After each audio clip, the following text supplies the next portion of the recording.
soccer fan, one matchup jumps out to me, but why don't you tell me, what are your 3 key games for this? Yeah, this is becoming quite a rivalry here in multiple sports, but the big one I'm looking at is in Quad A, Redland at Cumberland Valley. The third meeting between these two teams. CV won both regular season meetings. The big one, the second game at CV, to determine the Commonwealth Division winner. Redland, to me, just seems like a team that's really tough to beat 3 times. I mean, I don't think it's impossible. CV is obviously a very good team. The key for me is Redland's pitching. Redland can match the ball. Everyone knows that. Their problem this year has been finding consistent pitching. If they can get that, most likely from ace Kobe Schwartz on Monday, I think they can give CV a game and win that. I mean, that game's a toss-up. I don't think it'd be an upset either way. And then going to AAA, looking at Hamburg at West Perry. The big thing for me here is seeing how West Perry bounces back from their Mid-Penn semifinal loss to Hershey. I mean, they lost 8-0. They've only lost 2 games all year. To come off an 8-0 loss, I mean, they haven't had to deal with anything like that. And also, you could see freshman Ben Dumm start for West Perry in that game, so it's going to be kind of an interesting mix of emotions, bouncing back from a tough loss and possibly having a freshman on the mound in the district game. I'm curious to see how that could work out for West Perry. And then the third game I'm looking at is Mcdevitt at Trinity. Trinity, other than Hershey, probably the hottest team in the Mid-Penn, won 12 of its last 13 games. Northern beat them recently. But in those 12 of 13 games, I mean, they beat West Perry with one of West Perry's 2 losses. Trinity is probably better than a 14 seed in this field. And by comparison, I mean, West Perry's a 6. Trinity beat West Perry and then lost to them in extra innings. I mean, Trinity's a solid team, 2 good starting pitchers. They can really hit the ball. They play great defense. I think they're a team to look out for in AAA, and that first-round matchup with a Mid-Penn team really intrigues me. Excellent. Those will be something to watch. What are 3 storylines you got going into the tournament? The first one, fresh in my mind, it just got back from the Mid-Penn Championship, is the possible rematch of Shippensburg and Hershey that would be in the AAA quarterfinals. Both teams played Thursday night in the Mid-Penn Championship game. Hershey came out 4-0 winners, 300 runs, some great pitching for Hershey, some pretty good pitching for Shippensburg as well.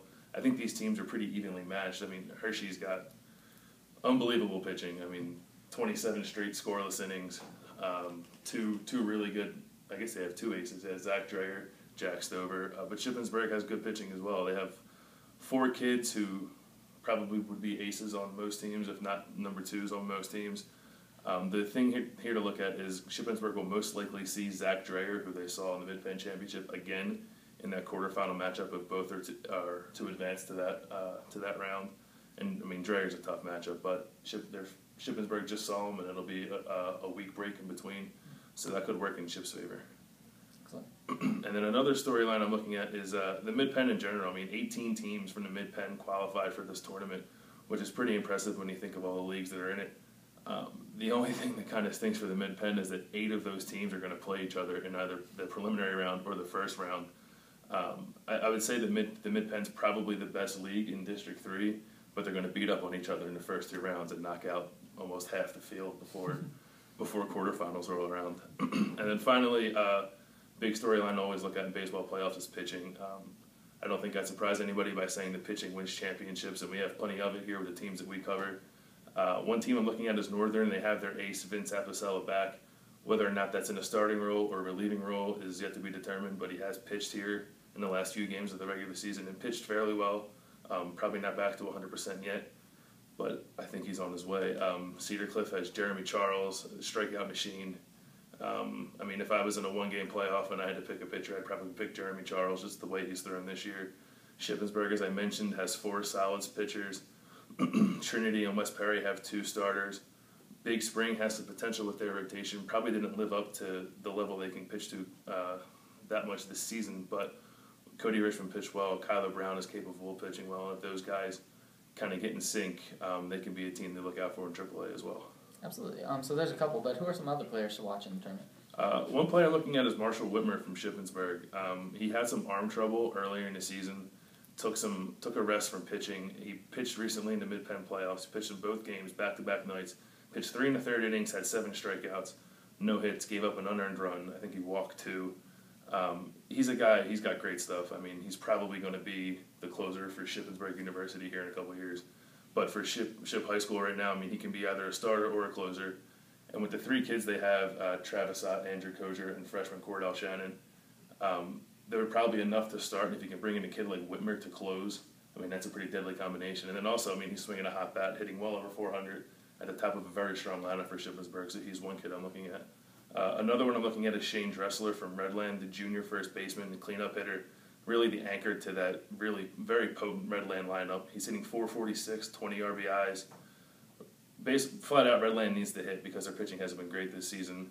If any team can get through a playoff without pitching that great, it's probably Redland just because of the nature of their lineup. Like 1 through 9, they can hit. But they need Dressler. Provides the power in the middle of the lineup. Him and center fielder Sean Anderson, or right fielder Sean Anderson. Good combo 3-4, and I think they need to rely on both of them to kind of produce for them in the playoffs. And then the last player I'm looking at, maybe a sleeper to some people, Ian Macdonald from Bible Baptist. I know Bible Baptist doesn't get a ton of credit because they play in the CCAC and it might not be the greatest league. But you can't ignore what this kid's done. He hit .537 this season, and on the mound he had a 2.45 ERA with 45 strikeouts. I don't know what he's going to do in the Class A playoffs against some tougher competition than maybe what he's used to, but I'm interested to see what he can do. I mean, he's .537 is really difficult to ignore, and I'm excited to see what he can do in the playoffs.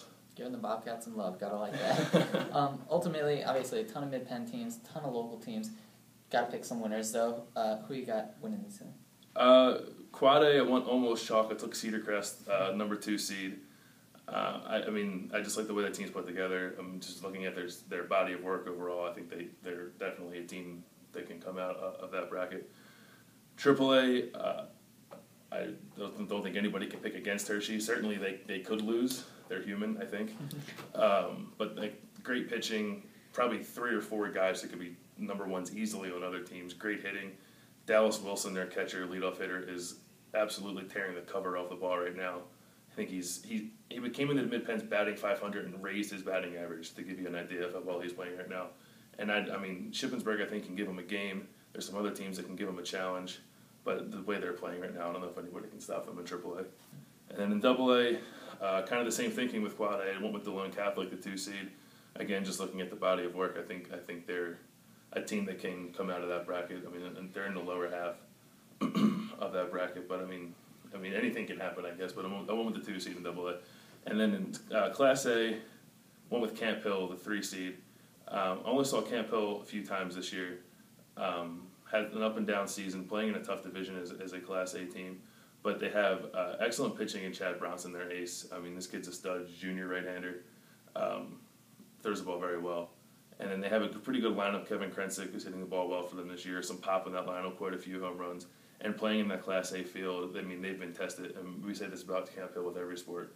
I mean, they play teams that are better than them during the regular season, and they get to districts, and they make some noise because they've been tested all year. And I think the Camp Hill baseball team is no exception to that. Camp Hill sports are always fun to watch. There you have it, folks. Picks from our resident baseball expert, Bill Landis. Bill, thank you for your time, and thank you very much for watching. Please stay tuned to cumberlink.com as Bill keeps you posted throughout the entire District 3 tournament. Thank you.